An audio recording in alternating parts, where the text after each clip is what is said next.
যেখানে পুলিশ বাহিনী বেনজির টাকার বিনিময়ে ডিএমপি কমিশনার, র্যাব চিফ এবং পুলিশ প্রধান হয়ে শত শত লোককে গুম, খুন, অত্যাচারের পেছনে থাকেন, নেতৃত্ব দেন আরো অনেকের সাথে মিলে। এবং সেটার বিনিময়টাও কি, এখন আলাদিনের চেরাগের মতো তার সম্পত্তির হিসাব বেরোচ্ছে। আজকে তারা সেনাবাহিনীর মতো সার্বভৌমত্ব রক্ষার প্রতিষ্ঠানকে কোন জায়গায় ব্যবহার করেছে, যেখানে জেনারেল আজিজ জমি আর টাকার বিনিময়ে মানুষের ভোটের অধিকার কেড়ে নেওয়ার ক্ষেত্রে সেনাবাহিনীকে ব্যবহার করতে পারেন এবং তারপরে নিজে সেনাপ্রধান হিসেবে ঘোষণা দেন যে এর মতো ভালো নির্বাচন তিনি আর দেখেননি। কাজেই দেশের আমলাতন্ত্র এই দামি নির্বাচনে পিছিয়ে পড়ে এখন সর্বাগ্রে কিভাবে প্রধান ভূমিকা অবতীর্ণ হতে পারা যায় সেটা 24 সালের আগে আমরা যারা এই দেশে থাকি তারা সবাই জেনেছে। ফলে বিচার বিভাগ, সেনাবাহিনী, পুলিশ কিংবা র্যাব, আইন শৃঙ্খলা বাহিনী এবং আমলাতন্ত্র, তার সাথে তারা মিডিয়াকে কিভাবে একটা মিডিয়া লিগে পরিণত করেছে, কিভাবে এস আলম সহ কয়েকজনের হাতে সমস্ত দেশের সম্পদ তুলে দিচ্ছে, ব্যাংকগুলো তুলে দিচ্ছে, এইটা সব আমরা দেখছি। এই জায়গাগুলো দেখলে রাষ্ট্রের গতিমুখটা খুব পরিষ্কারভাবে বোঝা যায়। এটার পরিণতিটাও আমরা দেখতে পাচ্ছি। আমাদের রিজার্ভ কোথায়, কিভাবে মূল্যস্ফীতি, দ্রব্যমূল্য সমস্ত জনগণের ঘাড়ে চেপেছে। এখন এই লড়াইয়ে আমরা ওই রকম মিশন এবং ওই রকম দিশা নিয়ে হাজির হতে পারবো কিনা, ওই তরুণদের আমরা সংগঠিত করতে পারবো কিনা যারা এই লাঠিগুলি, টিয়ার গ্যাস, এই সরকারের সমস্ত ষড়যন্ত্র, তাদের সমস্ত এই যে নির্লক্ষ্যতা, এটাকে মোকাবেলা করে রাজপথে টিকে থাকতে পারবে। আমি চট করে দুটো কথা বলি। সিরাজুল আলম খানের এই মুহূর্তে আমি দুটো গুরুত্বপূর্ণ প্রাসঙ্গিকতা দেখতে পাচ্ছি। 62 সালে সিরাজুল আলম খান যেভাবে ভেবেছেন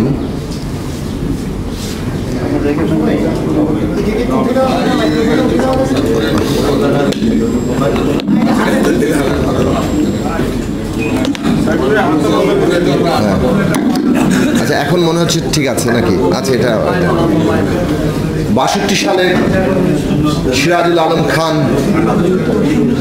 ছাত্রলীগের ভেতরে একটি নিউক্লিয়াস গঠন করছেন, বাংলাদেশের স্বাধীনতার একটা স্বপ্ন দেখে। এই কথাটি বহুলভাবে আলোচিত। সমসাময়িক সময়ে কিংবা তারও আগে থেকে এই পূর্ব বাংলার মানুষের স্বাধীনতার আকাঙ্ক্ষা, মূলত আসলে তাদের অধিকারের আকাঙ্ক্ষা যে স্বাধীনতার দিকে ধাবিত হচ্ছিল, সেটা নানাভাবে প্রকাশিত হয়েছে। সিরাজুল আলম খানের ঐতিহাসিক গুরুত্ব হচ্ছে যে ছাত্রলীগের মধ্যে সেই স্বপ্নটাকে সামনে রেখে এর একটা সংগঠিত তৎপরতা শুরু করা। সংগঠিত তৎপরতা রাজনৈতিকভাবে চিন্তা বাইরেও হয়তো ছিল। ছাত্রলীগের মধ্যে তখনও পর্যন্ত এটা দানা বাঁধেনি। 62 সাল যখন 57 সালে পূর্ণ স্বায়ত্ত শাসনের দাবিতে ন্যাব বিভক্ত হচ্ছে, আওয়ামী লীগ বিভক্ত হচ্ছে, ন্যাব গঠিত হচ্ছে মৌলানার নেতৃত্বে, তখন আওয়ামী লীগ নেতৃত্ব সরওয়ার্দী সাহেবের নেতৃত্বে এবং যার সাথে শেখ মুজিবুর রহমান তিনি ওতপ্রোতভাবে যুক্ত ছিলেন, তখন তারা কিন্তু পূর্ণ স্বায়ত্ত শাসনের দাবিকে পাকিস্তান ভাঙার ষড়যন্ত্র হিসেবে দেখেছেন এবং ন্যাবকে নেহেরু এইডেড পার্টি, অর্থাৎ ভারত, জওহরলাল নেহেরু, তারা এই পাকিস্তান ভাঙার ষড়যন্ত্র করছে, এটাই ছিল আওয়ামী লীগের প্রচারণা ন্যাপের বিরুদ্ধে। তার মানে পূর্ণ স্বায়ত্ত শাসনের দাবিটাকেও কিন্তু আওয়ামী লীগ তখনও পর্যন্ত অফিসিয়ালি গ্রহণ করেন, কিংবা যেটা আওয়ামী লীগের অফিসিয়াল দাবি ছিল সেটাকে একভাবে সরওয়ার্দী সাহেবের প্রধানমন্ত্রিত্ব অর্জনের মধ্য দিয়ে 98% অর্জিত হয়ে গেছে, এইরকম একটি অবস্থানে কিন্তু তাদের, যেটাকে বলে ডমিনেটিং, এটাই প্রাধান্য বিস্তার করেছিল। এই ইতিহাসটুকু মুছে ফেলা যাবে না।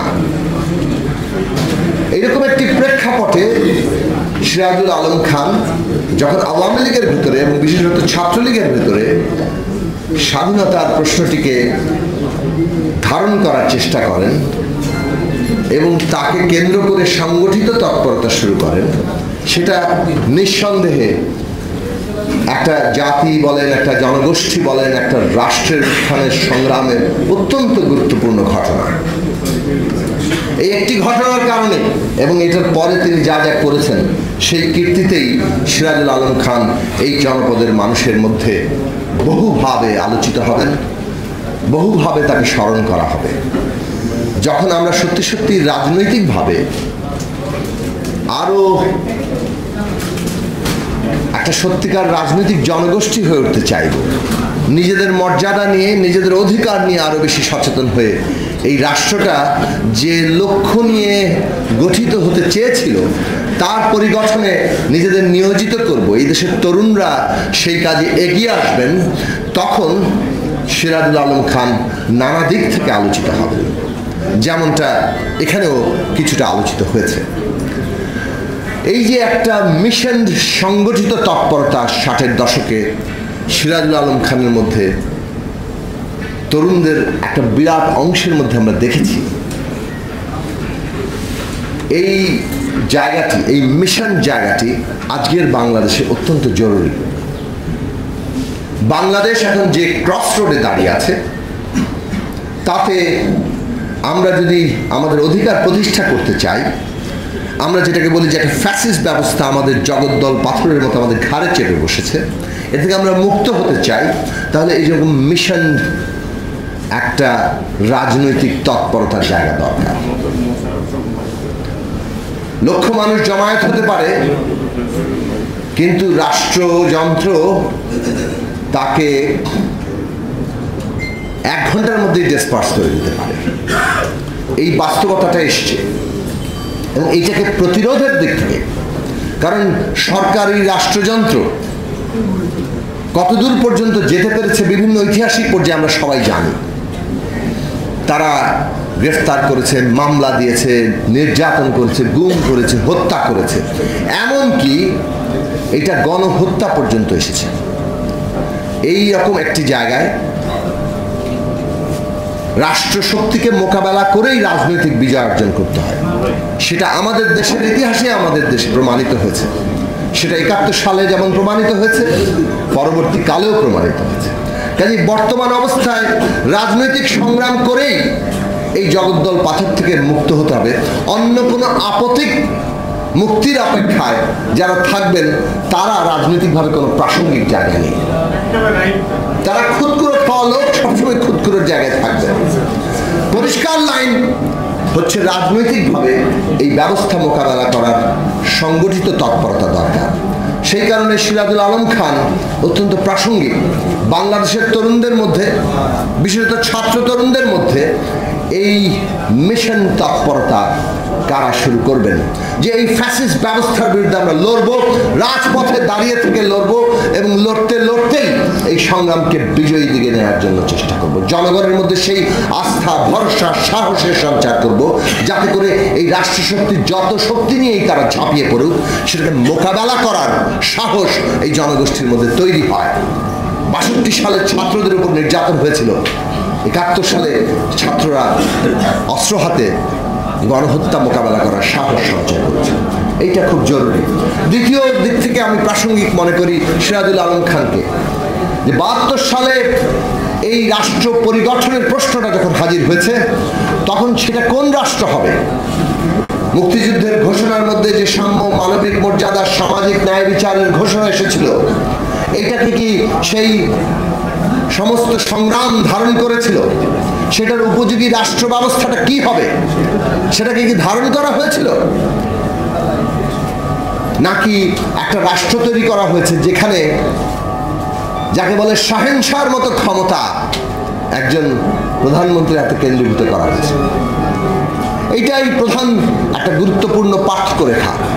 গণতান্ত্রিক রাষ্ট্রের, যেটা হাসনাত কাইয়ুম বলেছেন, বহু রকম ফের আছে, কিন্তু একটা গণতান্ত্রিক রাষ্ট্র সে জনগণের মুক্তির দিশাটা হাজির করে কিনা, মুক্তিটাকে নিশ্চিত করার দিকে অগ্রসর হয় কিনা, তার অধিকার এবং তার মর্যাদার প্রশ্নটাকে আরো সম্প্রসারিত করে কিনা, বিশেষভাবে গণতন্ত্র মানে যেহেতু সংখ্যাগরিষ্ঠের শাসন, সেই সংখ্যাগরিষ্ঠের শাসনে সংখ্যালঘিষ্ঠ তারা কি তার অধিকার এবং মর্যাদা পাবে কিনা?